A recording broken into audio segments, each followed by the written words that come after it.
Today we're going to talk about graphing linear equations and inequalities using intercepts and slope instead of just plotting points.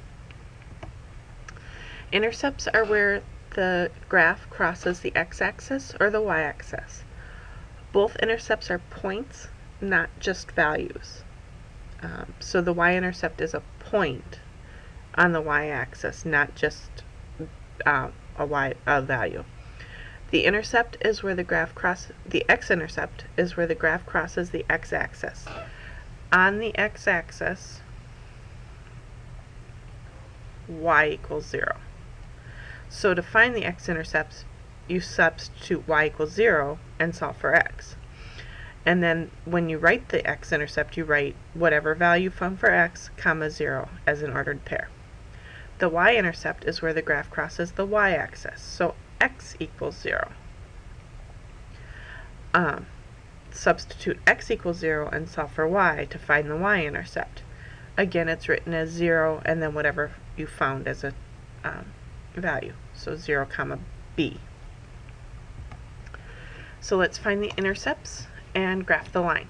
The x-intercept is where y equals 0. So we're going to substitute 0 for y. So x plus 2 times 0 equals 6. So x equals 6. That means that the x-intercept is at 6 comma 0. And we can plot that right here. The y-intercept is where x equals 0. So we put 0 in for x. So 0 plus 2y equals 6. So that means we have to divide both sides by 2. So y equals 3. So our y-intercept is at 0 comma 3. So 0, 3 is right here. And now we have 2 points, so we can make a line between those 2 points. Again, it's a little bit easier if you have a ruler to make a line. So that's the line x plus 2y equals 6. Let's try 4x minus 2y equals 0. Our x-intercept is when y equals 0. So 4x minus 2 times 0 equals 0. So we get 4x equals 0. So x has to be 0. So our x-intercept is at 0, 0. And the same thing would happen if we put in x equals 0. We have 0 minus 2y equals 0. So y has to be 0 also. So our x and y-intercept are the same point, and it's at the origin at 0, 0. One point doesn't make a line, so we actually have to find a second point. This is where we'll use the plot the point part that we do like we did a couple sections ago. So let's try and pick, let's say x equals 1. So we have 4 times 1 minus 2y equals 0. So 4 minus 2y equals 0. Add 2y to both sides.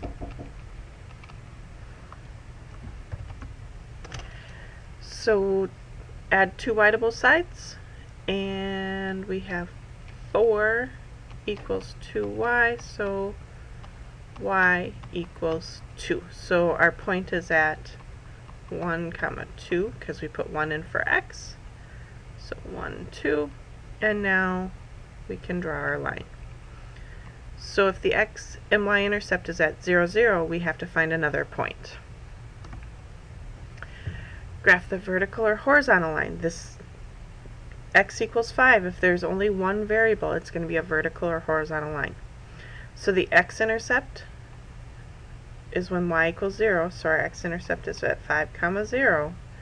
Our y-intercept, there's no y values, and x is always equal to 5, so there's no y-intercept. So x equals 5, 5 comma 0, and x is 5 for the whole line, so we're just going to draw a vertical line at x equals 5. Y equals negative 5/4. Same thing. This is just one variable, so it's going to be a vertical or horizontal line. And we need negative 5/4. So now we're going to make our increment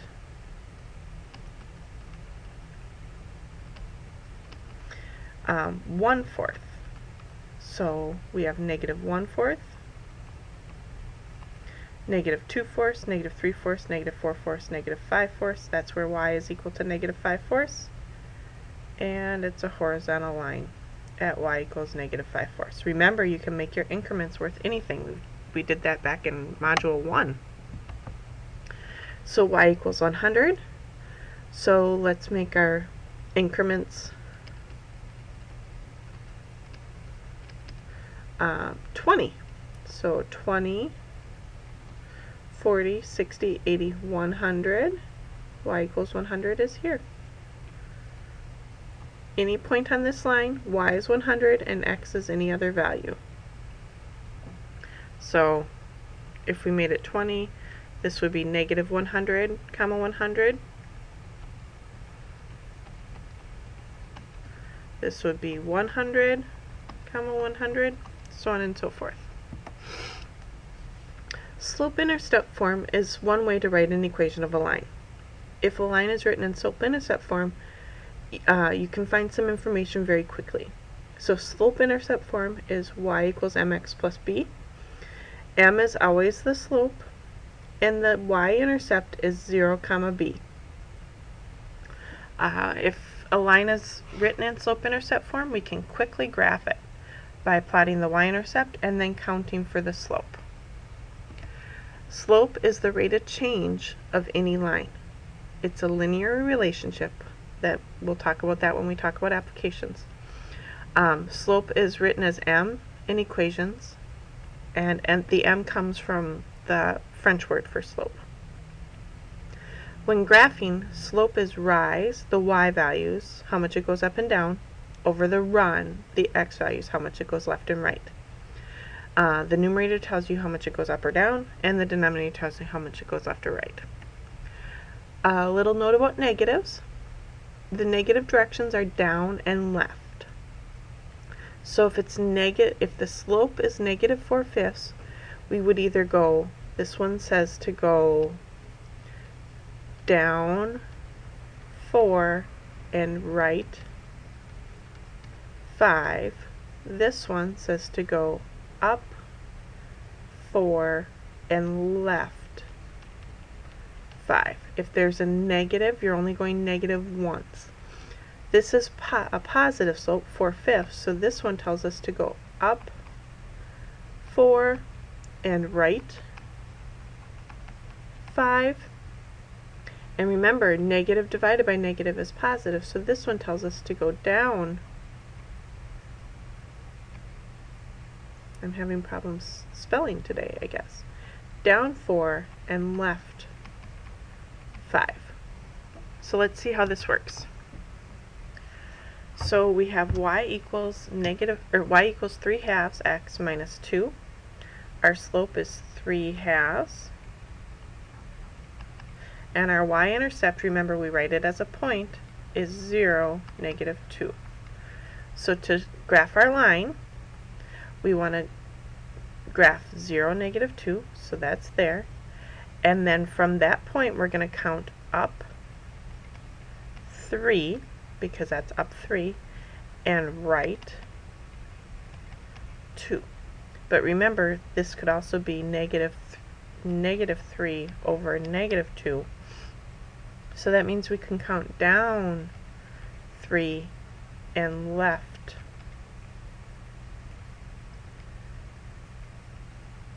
2. So let's do up 3 and right 2 first. So here's our point. We count 1, 2, 3, and right 2, 1, 2. So there's another point on the line. Or we can count down 3, 1, 2, 3, and left 2, 1, 2. And notice it makes a line.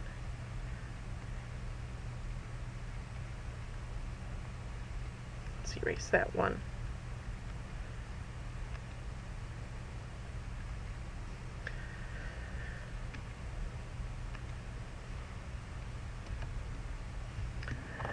we're going to graph y equals 4x minus 2. The slope is 4, so that's the same as saying it's 4 over 1.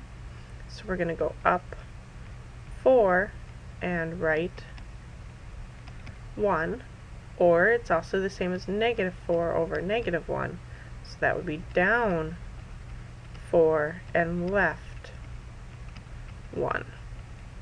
And our y-intercept again is negative 2. 0, negative 2. So we have 0, negative 2.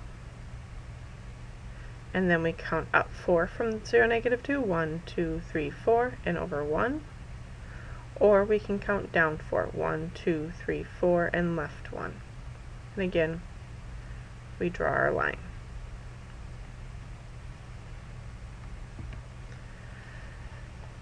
Y equals 2/3 x. Our slope is 2/3. There's nothing here, so our y-intercept is going to be at 0, 0.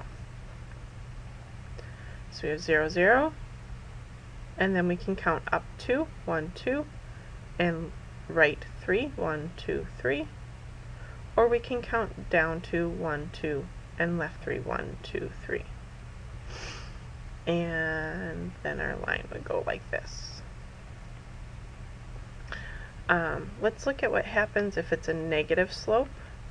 So instead, let's graph y equals negative 2/3 x. Our y-intercept is still going to be 0, 0, but now with negative 2, our slope is negative 2/3. That means we go down 2 and right 3, or we go up 2 and left 3. So down 2, 1, 2, and left 3, 1, 2, 3, or up 2, 1, 2, and left 3.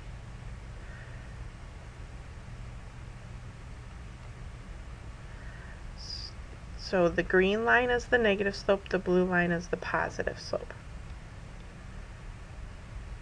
Notice the positive slope goes uphill from left to right, the negative slope goes downhill from left to right. Point slope form is another way to write an equation of a line. Again, you can pick up some information from it very quickly. M is still the slope, and it's written y minus y1 equals mx minus x1. The little subscripts x1 and y1 just means it's an actual point. X and y means it's a variable, so it could be any point. So m is the slope, x1, y1 is a point on the line. Notice, this is x minus x1 and y minus y1, but the point is positive. So you kind of have to think of it as the opposite. Whatever number we put in here for x would make this 0. Similar to y-intercept form, once you graph the point, you can use the slope to find other points. So let's try y minus 2 equals 2/3 x plus 3. So again, our slope is 2/3, and the point on the line is this x plus 3 is x minus negative 3. Now we have a minus, so our point on the line is negative 3, and this is already a minus, so it's minus 2. Remember, kind of think of it as opposites. So we plot the point negative 3, positive 2. So there's our point, negative 3, positive 2.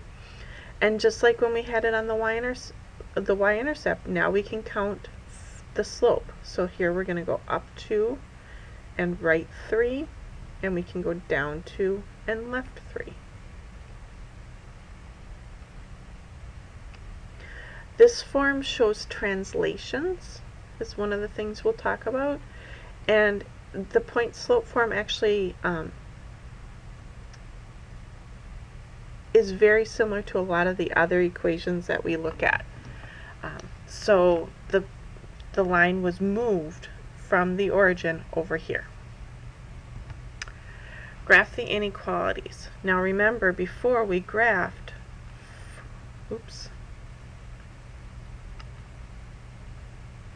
we graphed 4x minus 2y equals 0. We did that way back here. So we graphed 0, 0, and then we had to graph the extra point y 1, 2.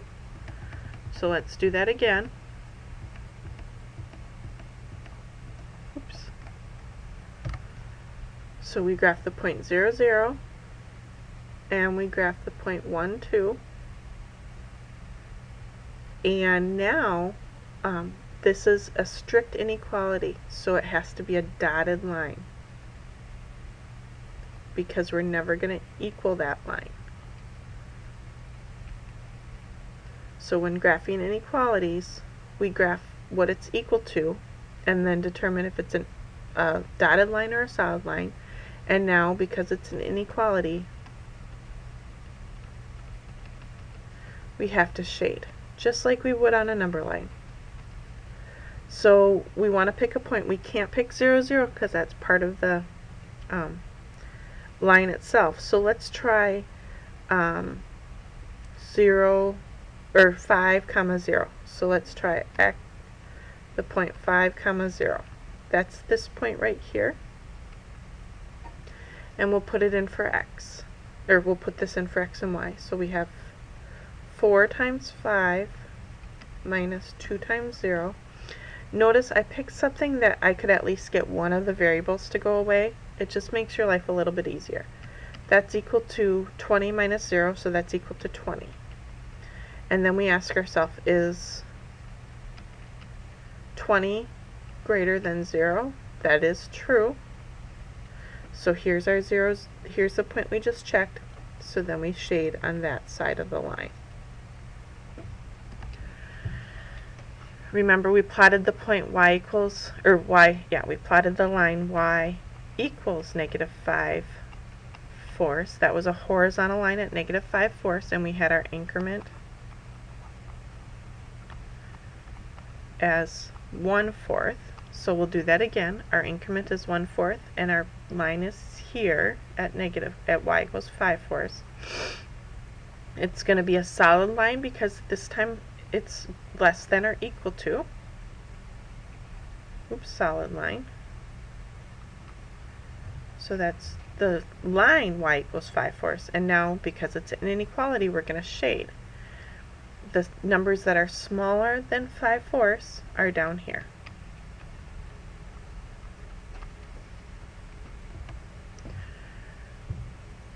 Again, we graphed this line. We graphed y equals 4x minus 2.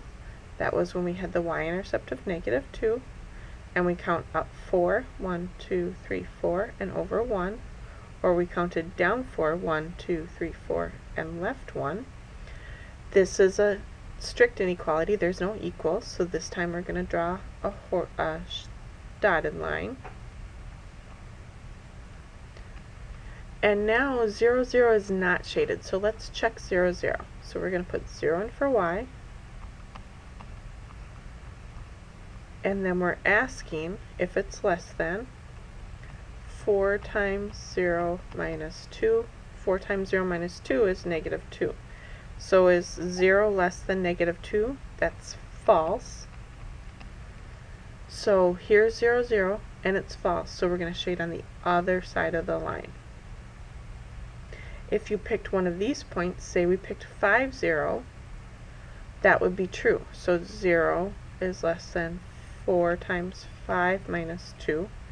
0 is less than 18. 20 minus 2 is 18. That is true, and that's the side that's shaded. It's just a good double check for you. That's it for today.